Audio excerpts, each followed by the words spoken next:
À 28 ans, Victor Hugo est une star. L'auteur du Dernier jour d'un condamné et d'Hernani attaque un nouveau roman, Notre-Dame de Paris, où il met en scène un peuple pittoresque et médiéval.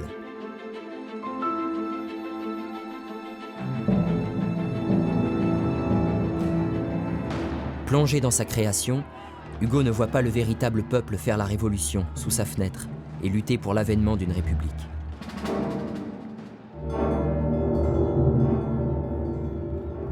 Manœuvré par la bourgeoisie, ces journées de juillet aboutissent à une monarchie libérale où le pouvoir est concentré dans les mains du roi Louis-Philippe.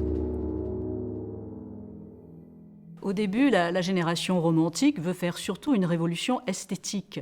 Il ne s'agit pas de faire une révolution politique, hein. Il faut aller à l'encontre des règles classiques. Donc c'est d'abord une bataille esthétique.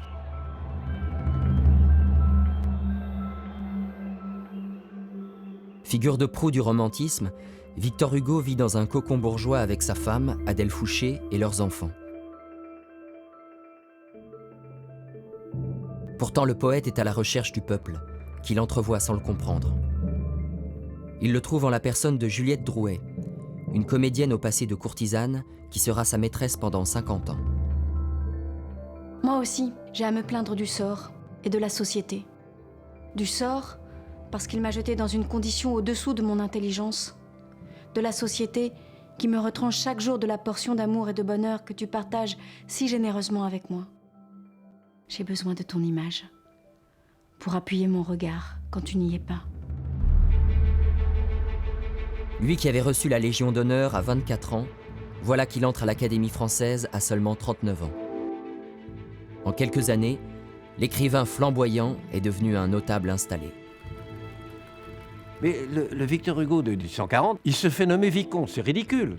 Tout le monde rigole, en fait, c'est ce body. Quoi, il est vicomte de quoi? Bon, il court après les honneurs, il court après les médailles, il court après les postes officiels, il est tous les soirs dans les dîners en ville, il est mondain, il va à toutes les occasions au palais. Enfin, c'est ça, le Victor Hugo.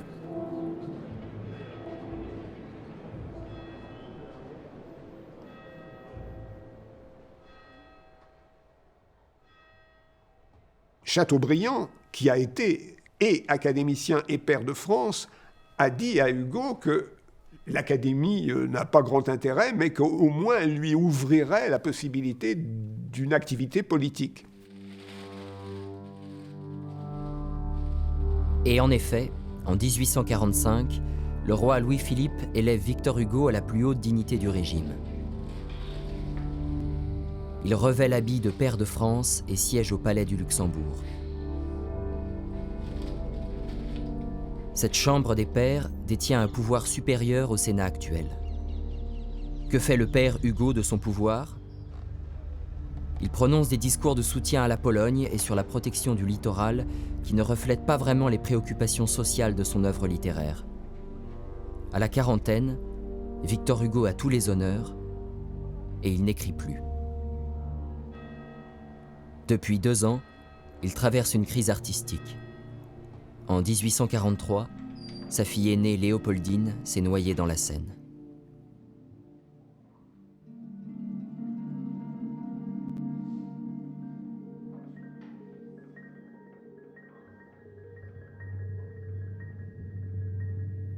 Je lève les yeux sur lui. Jamais tant que je ne vivrai, je n'oublierai l'expression de désarroi sans nom sur sa noble figure. Ses pauvres lèvres étaient blanches. Ses beaux yeux regardaient sans voir. Son visage et ses cheveux étaient mouillés de pleurs.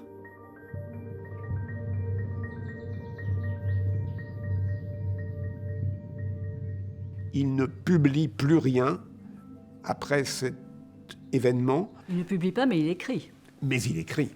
Et il écrit même le début des Misérables. Mais c'est pas encore Les Misérables. Il essaye d'écrire Les Misérables. Il fait un travail formidable, il va dans les quartiers populaires, il note l'argot, par exemple, il fait un travail très pointu sur l'argot employé dans les quartiers populaires. Et pourquoi? Parce que, à l'époque, tout à coup, il y a eu des succès littéraires extraordinaires. Des livres à consonance sociale, populaire. Il voit bien cette mode qui monte, et tout à coup, il se sent décroché. Il est décroché, d'ailleurs. La jeune génération se moque de Victor Hugo.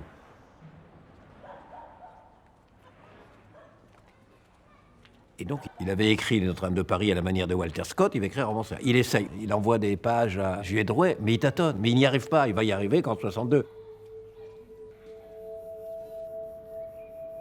Il commence une expérience très intéressante, un journal qu'il appelle « Journal de ce que j'apprends chaque jour », où il décide de raconter au jour le jour tout ce qu'il apprend quotidiennement. Hugo prend des notes sur ce peuple vivant à la lisière de la ville où les masures sont noyées dans un océan de terrain vague.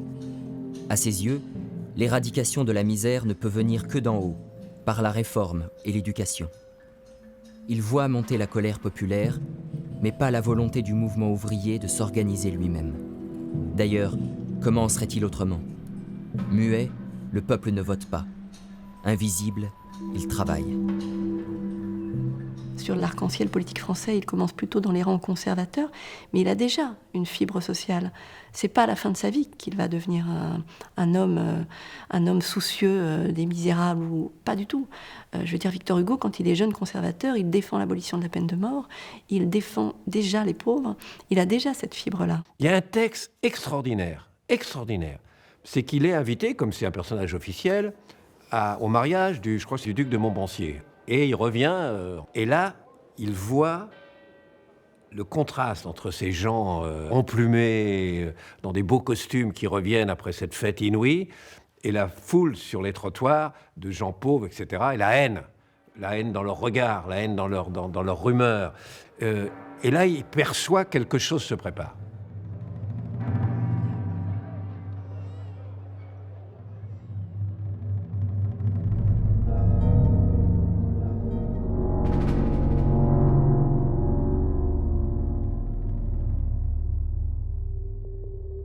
« 19 février. On discutait à la Chambre des pairs sur la loi sur le travail des enfants dans les manufactures. Je venais d'écrire sur une feuille « La misère amène le peuple aux révolutions et les révolutions ramènent le peuple à la misère ».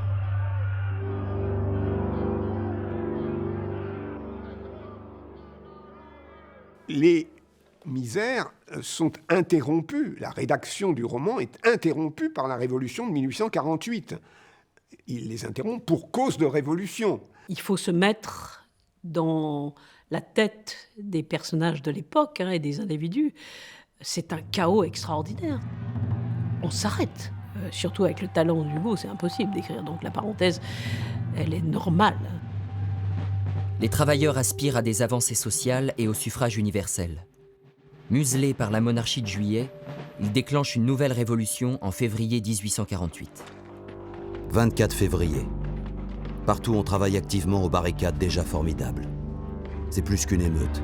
Cette fois, c'est une insurrection. Entre le 22 et le 25 février, les classes laborieuses réduisent en poussière les anciennes structures de l'État et prennent le contrôle de Paris. Le peuple envahit le palais des Tuileries et piétine le trône de France. La Chambre des pairs est dissoute. Place du Châtelet, j'ai entendu un homme dire à un groupe « C'est 1830 ». Non. En 1830, il y avait le duc d'Orléans derrière Charles X. En 1848, derrière Louis-Philippe, il y a un trou.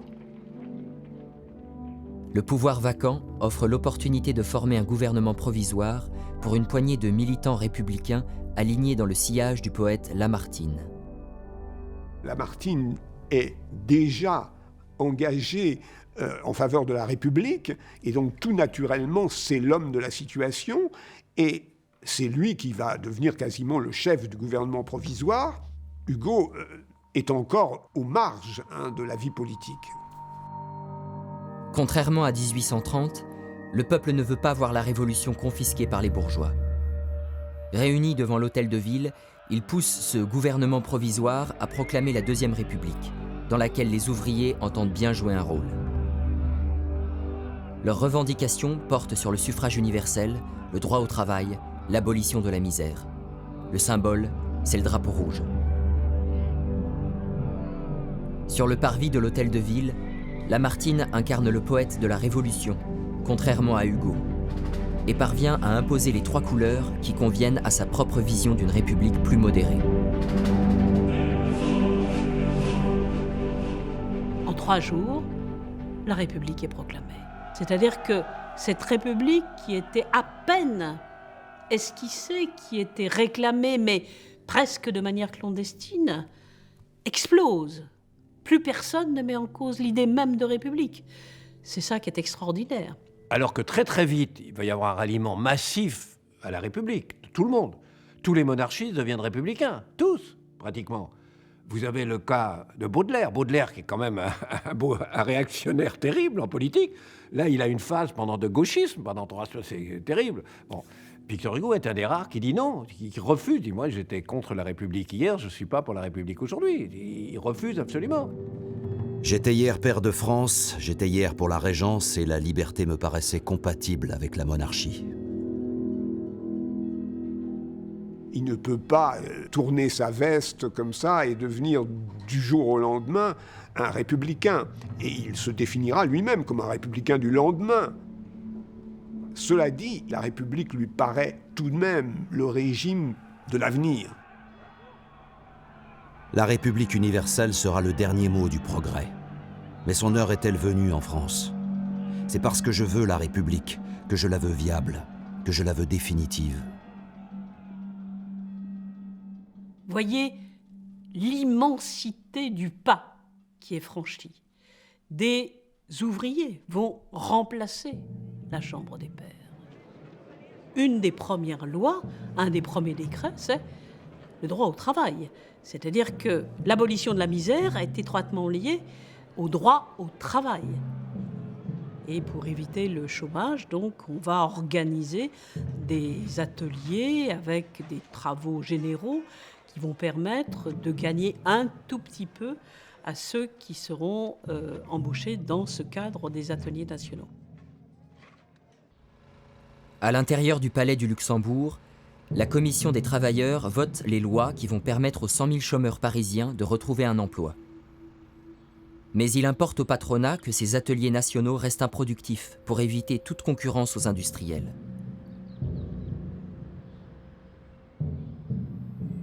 Cette manœuvre échappe à Victor Hugo, qui ne perçoit qu'une incitation à la paresse. Noble et digne peuple qu'on pervertit. Oisiveté, paresse, fainéantise organisée, aumône qui flétrit le cœur au lieu du salaire qui le satisfait. En 4 mois de fainéantise, on a fait du brave ouvrier un flâneur hostile auquel la civilisation est suspecte.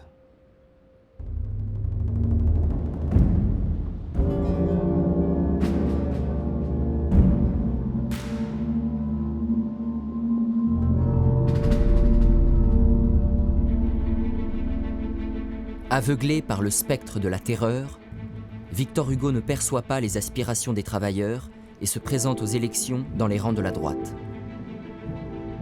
Les notables de province manœuvrent sans peine le suffrage universel, car la France rurale est encore à moitié analphabète, et la nouvelle Assemblée accueille une moisson de députés conservateurs qui va rapidement s'allier aux monarchistes. Ma première parole a été pour demander la dissolution des ateliers nationaux et leur transformation d'une institution nuisible en une institution utile. À partir du moment où les ateliers nationaux sont fermés, l'insurrection de juin est spontanée. Entre le 24 et le 26 juin 1848, la ville s'hérisse de 400 barricades. C'est une véritable guerre civile. L'Assemblée laisse volontairement l'insurrection dégénérer avant de lâcher la troupe. C'est l'occasion de liquider, une bonne fois pour toutes, la canaille. Il sera encore du côté de l'ordre, Victor Hugo. Il est très courageux à ce moment-là. Plus tard, il sera courageux en allant aux barricades en tant qu'insurgé, mais là, il est courageux parce qu'il va aux barricades pour convaincre les insurgés d'arrêter le combat, de se rallier à l'ordre républicain établi. Le poète ne voit pas l'avant-garde du mouvement ouvrier comme la naissance du peuple en politique.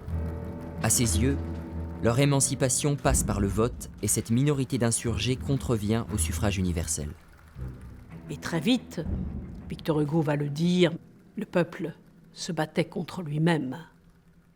Ce qui n'est pas exact.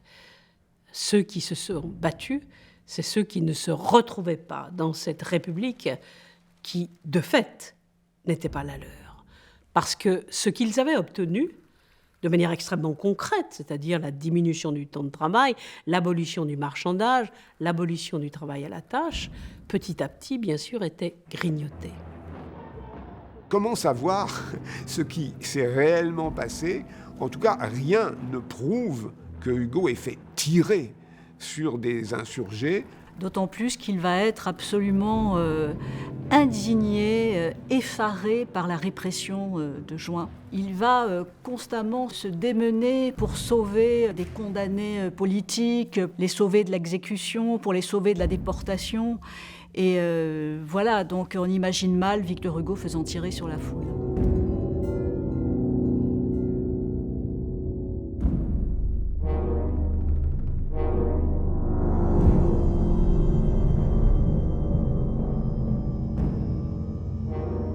La répression des journées de juin 1848 est orchestrée par le général Cavaignac, qui se présente aux premières élections présidentielles. Le seul candidat pouvant lui barrer la route est un certain Louis-Napoléon Bonaparte, neveu de l'empereur. La figure de Napoléon, futur Napoléon III, était marquée par un engagement du côté des plus démunis, de la pauvreté. Il a écrit un opuscule dans cette direction-là.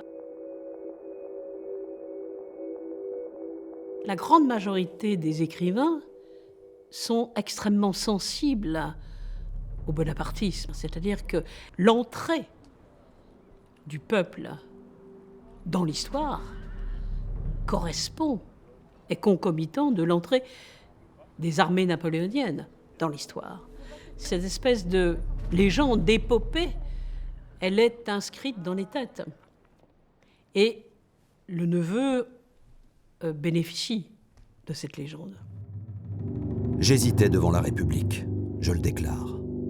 Mais quand j'ai vu la République prise en traître, saisie par des ennemis, jetée à terre, quand j'ai vu son sang couler à flots, alors, moi qui au jour de triomphe m'étais tenu à l'écart, je me suis approché d'elle au moment où tant d'autres s'en éloignaient. Maintenant, je combats pour elle. Républicains, ouvrez vos rangs, je suis des vôtres. Rapidement, Hugo va déchanter. Il va s'apercevoir que ce Louis Bonaparte ne se comporte pas du tout comme on aurait pu l'espérer, vu ce livre « L'extinction du paupérisme », dont le titre pourrait faire penser à l'abolition de la misère, pour laquelle lui-même, Hugo, plaide à la tribune de l'Assemblée. Messieurs, vous avez sauvé la société, les institutions, la paix publique. Vous avez fait une chose considérable, mais vous n'avez rien fait, j'insiste sur ce point, tant qu'il y a en dessous de vous une partie du peuple qui désespère. Je suis de ceux qui pensent et qui affirment qu'on peut détruire la misère. Les types les regardent. Non mais quoi, on a dit ça. D'accord, on a mis ça sur les affiches, mais c'est pour mettre sur des affiches, c'est pas pour faire. C'est ridicule, on va pas combattre la misère, on n'a jamais combattu la misère. C'est Dieu qui a voulu le monde comme il est. Et là, on sent une naïveté incroyable. Et dit comment, mais alors on l'a mis et on n'y croyait pas, et on l'a dit mais il faut pas le faire, et ça. Il est consterné, totalement consterné par ça. Le tournant politique avec la droite est amorcé avec le discours sur la misère.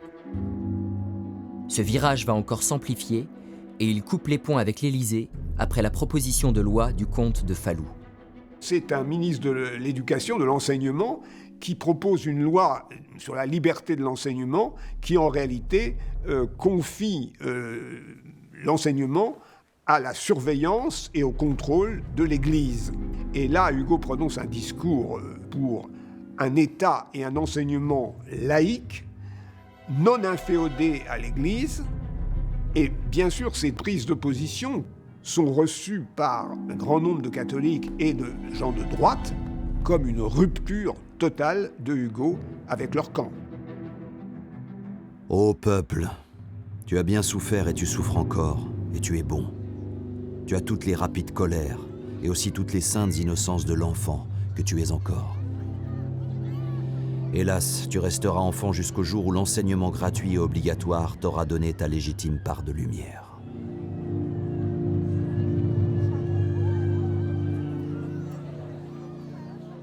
Ça va créer le corps électoral de droite, le corps électoral que vise Louis Bonaparte, qui sait très bien qu'il va tôt ou tard se faire nommer empereur.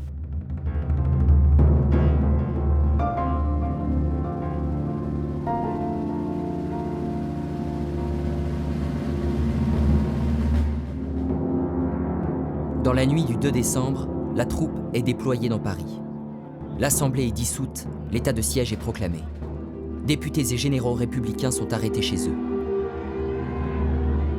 Hugo tente d'organiser la résistance populaire au coup d'État de Louis-Napoléon et se retrouve à présent de l'autre côté des barricades, où il est confronté à des ouvriers qui ne veulent pas défendre une république bourgeoise qui les a massacrés en juin 1848.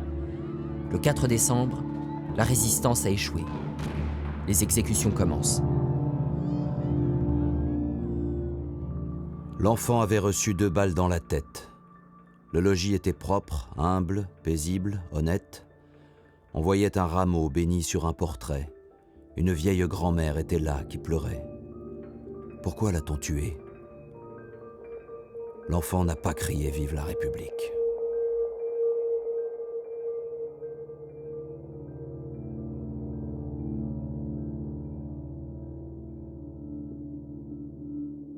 Victor Hugo devient Victor Hugo, la figure que l'on connaît, l'immense personnage, particulièrement salué par la totalité des Français. Il devient cette figure à partir du moment où il s'oppose au coup d'État de Napoléon III.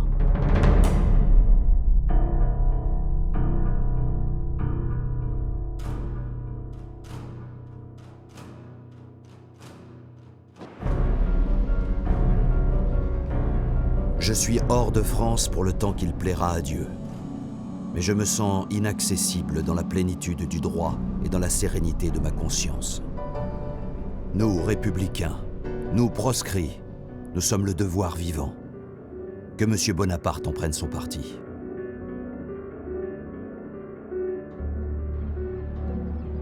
Pourquoi est-ce qu'il va à Jersey, à Guernesey? Parce qu'il fait le calcul. Qu'est-ce qui a fait le mythe de Napoléon? C'est l'île. Et une île, je suis censé voir la France. Donc, Jersey ou Guernesey.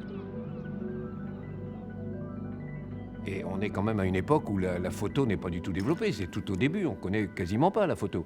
Il demande à ses fils d'amener à Jersey et Guernesey tout le matériel pour faire de la photographie, parce que le premier, il comprend l'usage de propagande. Et il utilise en effet la photographie, il se monte sur des rochers, parlant avec Dieu, que sais-je, mais pour se construire le personnage de celui qui représente à lui tout seul la République, la démocratie, et tout est calculé comme ça. Pourquoi il recommence à écrire aussi en disant tout à coup « mais mon œuvre est une arme, c'est une arme ». Victor Hugo trempe sa plume dans le venin pour écrire Napoléon le Petit, un pamphlet sur l'auteur du coup d'État. Il prolonge son attaque avec Les Châtiments, un recueil de poèmes qui vise à discréditer le régime qui s'installe. Louis Bonaparte est mon essuie-plume. Le misérable n'était cuit que d'un côté, je le retourne sur le grill. Châtiment est un livre qui s'en prend à tout le personnel politique qui a soutenu Louis-Napoléon Bonaparte et qui va profiter d'ailleurs de ce soutien pour exercer toutes sortes de fonctions sous le Second Empire. Il restimule la colère politique de manière magnifique, parce que Napoléon III, il le combat alors qu'il avait presque aidé à son installation. Donc il voit comment un homme qu'il a pu défendre s'est transformé en tyran. Donc il comprend toute la faiblesse du système politique et comment il faut toujours se méfier des pouvoirs. L'erreur de M. Bonaparte est de croire qu'il a proscrit des hommes, qu'il a banni tel ou tel citoyen, qu'il a banni la liberté. On pourra dire que ce qu'il a exilé de France, c'est la France même. Il y a un parallèle très fascinant. C'est que Victor Hugo allant à Jersey et à Guernesey, c'est De Gaulle allant à Londres. Il est tout seul. Et pourtant, il dit « je suis la France ». Vous vous rendez compte, quelque part c'est ridicule, la France, c'est tous les fonctionnaires, tous les journalistes, tous les patrons, toute l'armée s'est ralliée à Napoléon III. Il dit, c'est moi la France. Et peu à peu, une grande partie du monde va considérer qu'il est la France, ou plus exactement qu'il y a deux France. Il y a en effet la France officielle, c'est de Napoléon III, bon, mais il y a l'autre France, celle qu'on l'aime, celle du drapeau tricolore, celle de la Marseillaise, c'est Victor Hugo. C'est quelqu'un qui arrive à sauver des vies avec sa seule plume, c'est-à-dire que quand il y a des condamnés à mort dans tel ou tel pays, il écrit, il demande la grâce des condamnés et il lui arrive d'obtenir la grâce de ces condamnés. Ça, c'est tout de même assez extraordinaire. Je crois qu'on n'a pas beaucoup d'écrivains qui vont se retrouver dans cette situation. Et il revisite tout ce qu'il a été. Et il revisite notamment 1848 en estimant qu'il s'est trompé. Il revisite tous les systèmes politiques. Et effectivement, c'est une espèce de cure de jouvence. Et ça nourrit complètement sa fibre radicale, sa fibre politique. C'est pas le même homme. Mais je trouve même que Victor Hugo, il devient beau. Et c'est un dandy joufflu avec cette espèce de mèche un peu grasse. Et tout à coup, c'est un beau vieil homme, Victor Hugo. Et c'est pas pour rien que dans notre imaginaire, on a tout de suite Victor Hugo vieux. Parce que finalement, je pense il devient en accord avec lui-même, avec son temps. La distance et l'isolement donnent à Hugo l'occasion de renverser sa perception de 1848. Le poète tire alors de la malle au manuscrit Les Misérables, justement abandonné cette année-là pour cause de révolution. Cette épopée du peuple et de la misère incarne l'évolution d'une pensée qui prend la forme d'un manifeste d'utopie sociale. Mais il y a peut-être des choses qu'il n'aurait pas écrites s'il n'y avait pas eu la Révolution. Par exemple, l'épisode des barricades est considérablement augmenté dans la version de 1860. Il est persuadé que l'utopie d'aujourd'hui, c'est le futur de demain. C'est pour ça qu'on voit ces personnages comme Enjolras ou comme Gauvin. C'est-à-dire dans Les Misérables, lorsqu'Enjolras imagine ce que pourrait être le XXe siècle, c'est au moment où il sait que la barricade va tomber et il s'agit de donner un espoir à ses compagnons aussi qu'ils ne sont pas morts pour rien.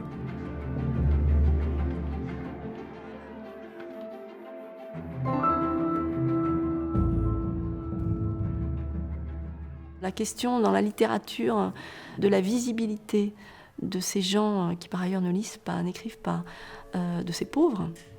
En tant qu'individu, on voit dans les romans parfois les quartiers, mais les zones pauvres sont des zones un peu sombres, avec des masses.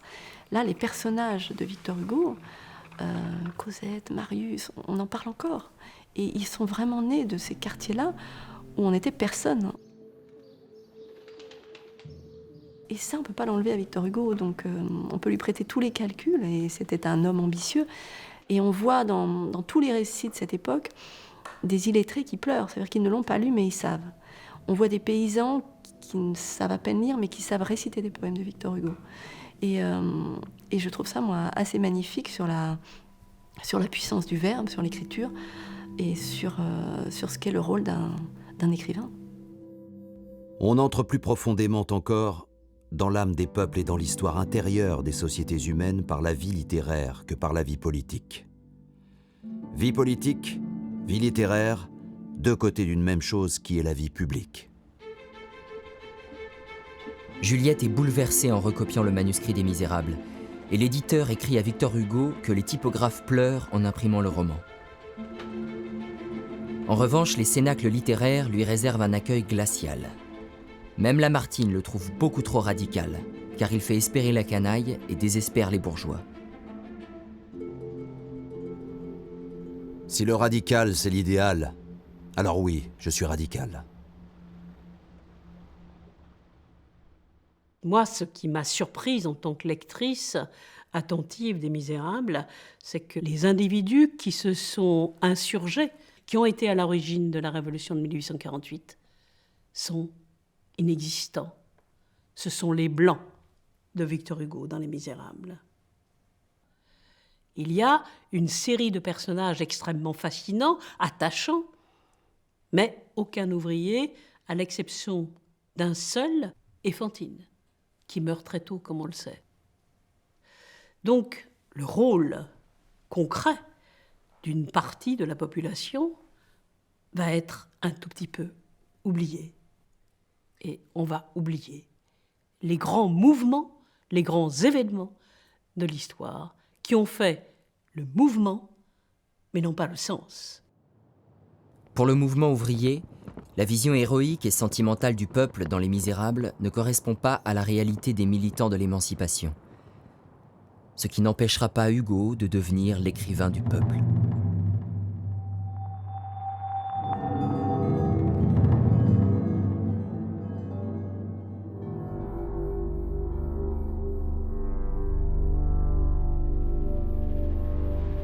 Le Second Empire s'est effondré après la défaite de Napoléon III à Sedan, le 4 septembre 1870, contre les Prussiens.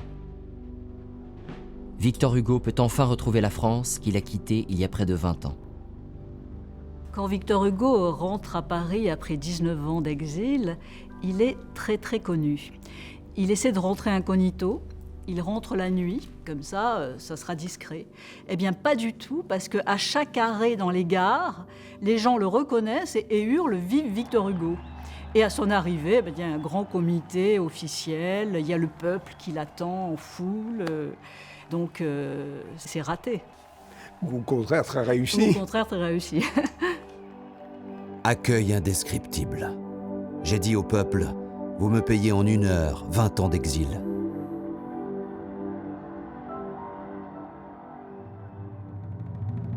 La chute de l'Empire et le refus de céder l'Alsace-Lorraine aux Allemands entraînent la proclamation d'un gouvernement de défense nationale qui prépare la résistance de Paris, assiégée par les Prussiens.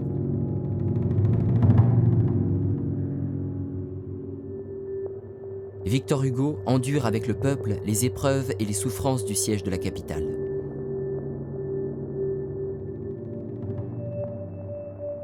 Paris se démolissant lui-même pour se défendre est magnifique.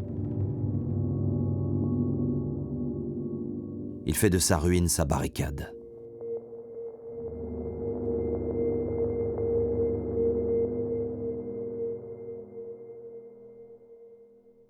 J'ai faim, j'ai froid, tant mieux. Je souffre ce que souffre le peuple. On a abattu l'éléphant du jardin des plantes. Il a pleuré. On va le manger. Les Prussiens continuent de nous envoyer 6000 bombes par jour. Victor Hugo offre les droits d'auteur des châtiments pour couler un canon qu'on baptise alors les châtiments. Il tire des boulets à plus de 8 km et égale les canons des aciéries Krupp. Je défendrai Paris sous n'importe quel drapeau, pourvu que ce soit le drapeau de la France. Voilà ma règle. Il faut vaincre et il ne faut pas triompher. En plein siège, des élections sont organisées pour négocier les conditions d'armistice. Victor Hugo s'y présente pour s'opposer à l'annexion de l'Alsace-Lorraine. Il est républicain d'extrême gauche, il se définit comme révolutionnaire, il lui arrive même de se définir comme socialiste. Bien. Il est élu à Paris, député d'extrême gauche, avec 250 000 voix, je ne sais pas, enfin une norme. Il se trouve que la droite gagne. Adolphe Thiers a apporté à la tribune le traité de paix.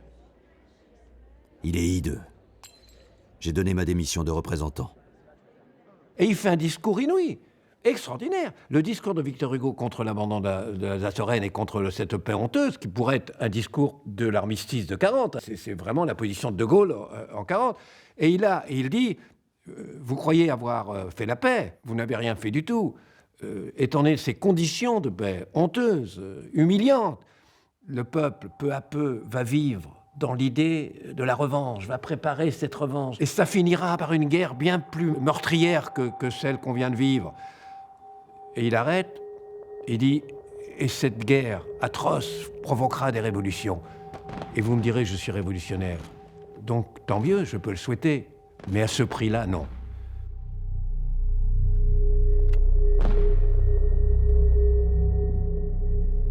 Le soir, nous avons feuilleté Les désastres de la guerre, de Goya. C'est beau et hideux.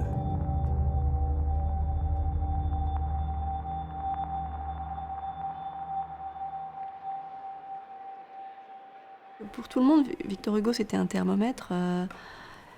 parce qu'à la fois il poussait les vapeurs, la machine des gouvernements, et en même temps il refusait les explosions. En fait, c'est ça, Hugo. C'est pas un moteur à explosion, mais c'est un moteur.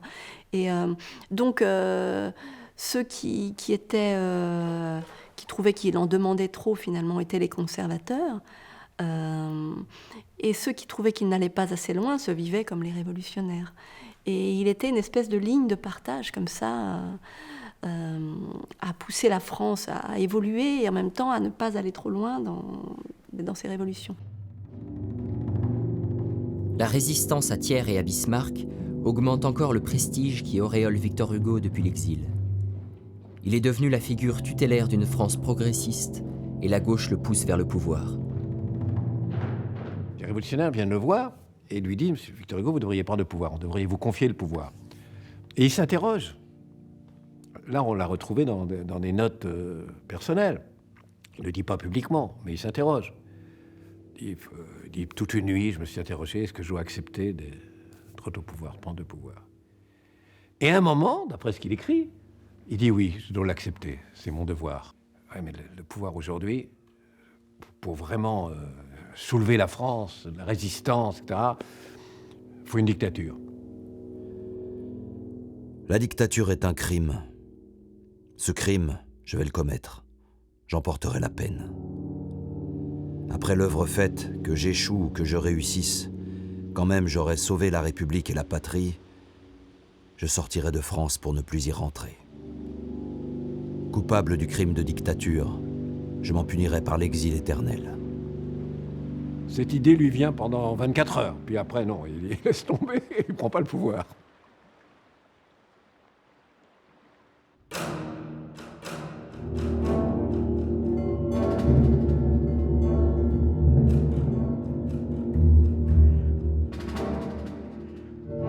La paix signée par le gouvernement établi à Versailles entérine l'abandon de l'Alsace-Lorraine et déchire la France. Les Parisiens continuent le combat contre Bismarck et le gouvernement capitulard.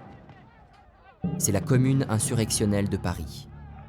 Ce qui se passe pendant la Commune de Paris, c'est le peuple de Paris qui résiste à la manière de 48. C'est-à-dire que c'est une résurgence, c'est un moment de fierté extraordinaire. On ne cédera pas. On pourrait dire que la Commune de Paris, c'est la République démocratique et sociale mise en œuvre pendant quelques semaines.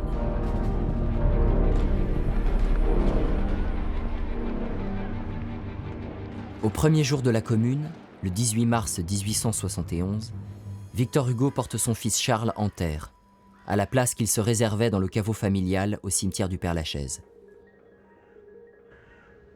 Pour régler la succession de son fils disparu, Victor Hugo doit se rendre à Bruxelles, où habitait Charles. Son départ de France offre l'occasion à l'auteur des Misérables d'observer les expériences de cette nouvelle révolution parisienne avec une certaine distance. Et c'est de Bruxelles qu'il va connaître les développements de la Commune, avec tout ce que ça peut impliquer d'ailleurs d'écart, étant donné que il en est réduit à s'informer dans la presse.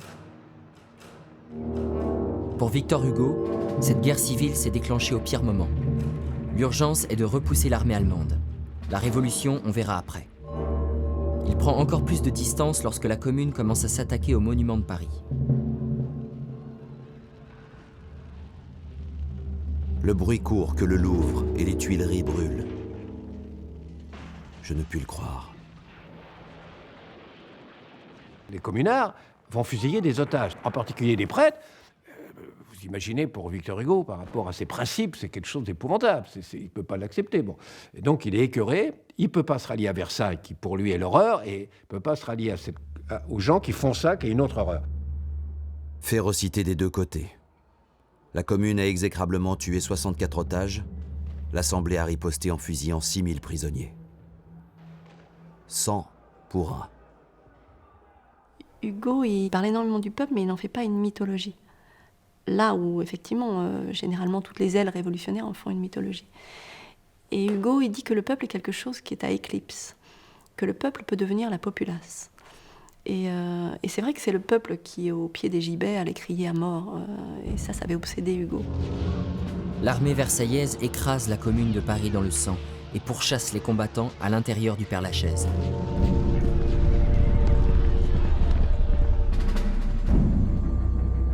Le gouvernement de Thiers improvise des tribunaux et exécute ou déporte vers cette guillotine sèche qu'est la Nouvelle-Calédonie. La fureur de vengeance rappelle à Hugo les pires heures de juin 1848 et il se range du côté des communards. Il est, entendez bien, le seul intellectuel ou écrivain qui se lève pour condamner la répression. Zola applaudit à la répression. Zola. Anatole France, qui va être communiste à la fin de sa vie, applaudit à la répression. Georges Sand applaudit à la répression. Et Victor Hugo est le seul qui se lève et qui condamne la répression, alors qu'il avait condamné l'initiative de la Commune. Il va donner asile aux communards qui essayent de se réfugier en Belgique pour échapper à l'arrestation et à la déportation, et déchaîne non seulement la colère d'un grand nombre de bourgeois belges, mais l'incompréhension aussi de ses propres amis. Toute la nuit, tout de même, sa maison est lapidée, hein, alors qu'il est avec ses petits-enfants, et il craint pour la vie de ses petits-enfants. Ils reçoivent des jets de pierre, les vitres sont brisées, ça va tout de même très très loin. Et qu'est-ce qu'ils crient, les gens qui manifestent contre Victor Hugo? Ils crient « à bas Jean Valjean ». Tellement il avait créé un personnage qui existait. Pas une fenêtre ne s'est ouverte, pas un secours n'est venu. Il paraît que la police était occupée ailleurs. J'ai vu de près cette vilaine mort, l'assassinat. La conclusion qu'en tire le gouvernement belge, c'est qu'il trouble l'ordre public et donc ne trouve rien de mieux que de l'expulser de Belgique. Et il va ensuite mener un combat tout à fait remarquable en faveur de l'amnistie pendant plusieurs années. Je l'ai dit, c'est ma loi. Je défends les vaincus.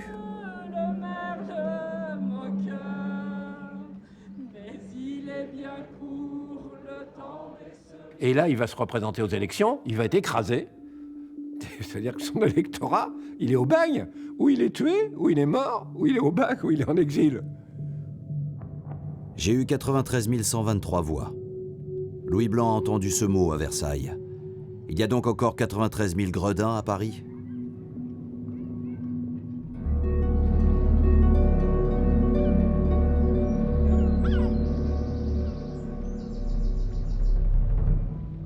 Battu aux élections, isolé dans son combat pour l'amnistie, plus rien ne retient Victor Hugo à Paris. Il retourne à Guernesey, en exil volontaire, pour y écrire un nouveau roman.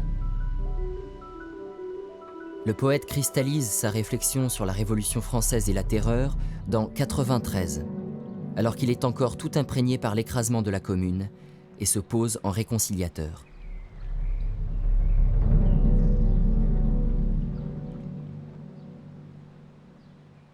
Moi, je ne veux pas de service militaire. Je veux la paix. Vous voulez les misérables secourus. Moi, je veux la misère supprimée. Vous voulez l'impôt. Je veux supprimer le prêtre, le juge, le soldat.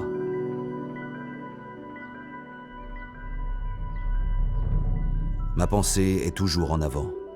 Je fonderai une république d'esprit.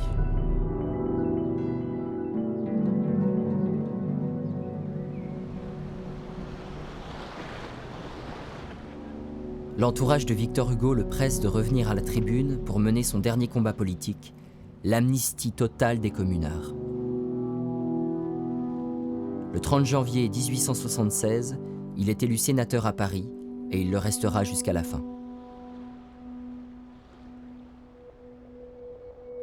Cette salle du Luxembourg, je ne l'avais pas revue depuis le 25 février 1848. J'en suis sorti alors pair de France. J'y suis rentré aujourd'hui sénateur. Débat sur l'amnistie. À 3 heures, j'ai parlé. Faites une république sans état de siège, sans bâillon, sans exil, sans bagne politique. Ils sont restés pétrifiés et muets.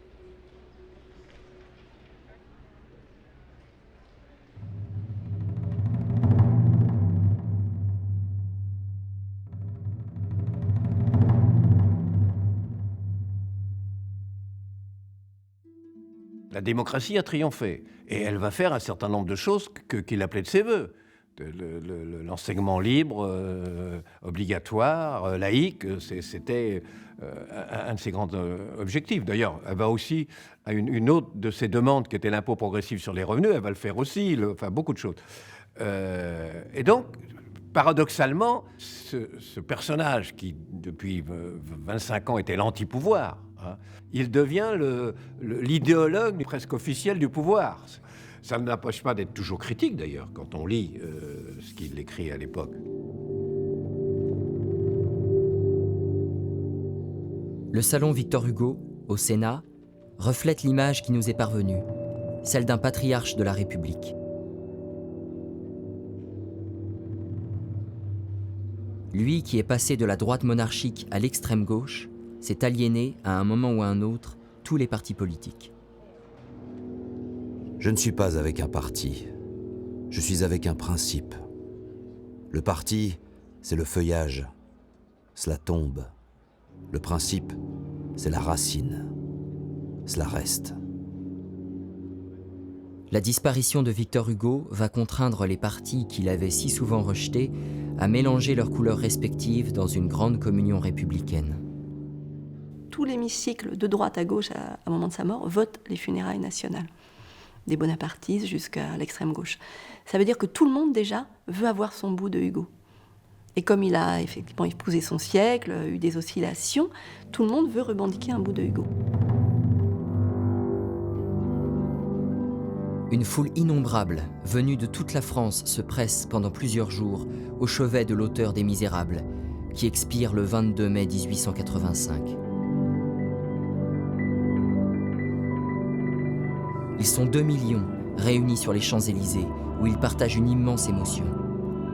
Là, le poète de la République devient le poète de la France. Il sait très bien que la République va lui faire des funérailles d'État. Mais en même temps, c'est lui qui demande à être dans le corbillard des pauvres. Il veut laisser une trace de ce côté-là. Et c'est toute son ambivalence, c'est de resplendir, d'être une espèce de figure de la République, hein, et de rappeler pour qui et de qui il parlait.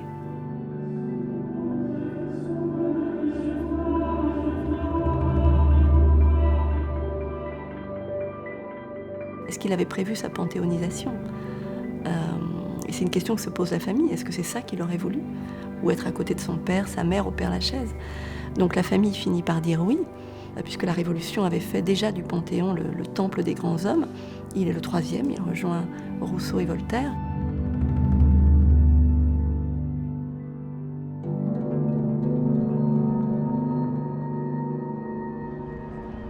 Le peuple peut venir sur les trottoirs, mais pour être du cortège, il faut s'inscrire à la préfecture. Et le cortège est quadrillé, organisé en différentes sociétés. Donc les gens qui veulent être dans ce cortège doivent aller en préfecture, s'inscrire. Et on leur pose des tas de questions. Êtes-vous nombreux ? Avez-vous une bannière ? Avez-vous renoncé à la Révolution ? Ça, c'est une question qu'on leur pose. Et il y en a qui disent non. Et c'est là qu'on leur dit, le drapeau rouge est interdit. Ce qu'ils appellent révolution à cette époque-là est important parce qu'ils appellent ça la révolution sociale. C'est-à-dire comme la République, ils l'ont voulu, beaucoup l'ont voulu. Donc la révolution politique, d'une certaine manière, elle est faite. Même l'extrême gauche est assez favorable, peut-être à part les anarchistes, mais à la République. Mais maintenant, la phase numéro 2, puisque la République est là, c'est une république sociale, une république qui ne soit pas une république bourgeoise, une république qui abatte la misère. Et c'est là que ça se crispe, et que c'est toujours crispé depuis cette époque.